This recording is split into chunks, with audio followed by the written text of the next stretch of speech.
It has been 125 years since the first train arrived in Dauphin. The city of Dauphin is celebrating its rail history beginning this weekend.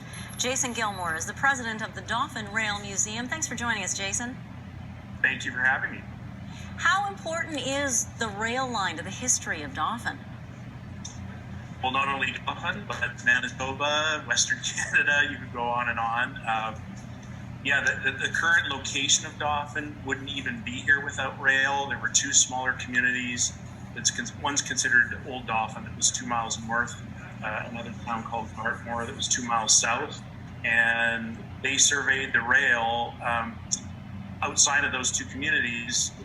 Those communities realized they really didn't have the future without the rail, so they actually migrated those two communities to where Dauphin currently stands. So really important.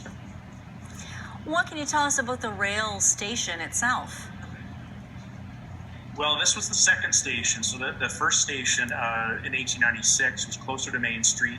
And an interesting thing is the actual concrete foundation of that building is still present there. So you can see where that was. And then this current building, built by Canadian Northern in 1912, it has a lot of history because Union Station in Winnipeg also was built by Canadian Northern in 1911, so a lot of connection there. Yeah, just such beautiful old buildings, aren't they? Gorgeous. And, you know, in the late 1990s, it was vacant at that time, the building. It was getting into disrepair and it was close to being demolished. So thankfully, a couple local citizens got together, saved it with a lot of government help, and it's the building it is today. Now, what does it mean to your city, this beautiful building? It is a focal point. A real eye-opener was Dauphin hosted hometown hockey in late 2019. And it was interesting, some of the producers, directors from Toronto were toured around the city, and they saw the rink, or people from the city here saw the rink, and they thought that was the logical place they would set up their media truck. But then they toured around town and they saw this backdrop and they said, no, this is where we want to be. So that kind of validated my feelings on just the beauty and importance of this building.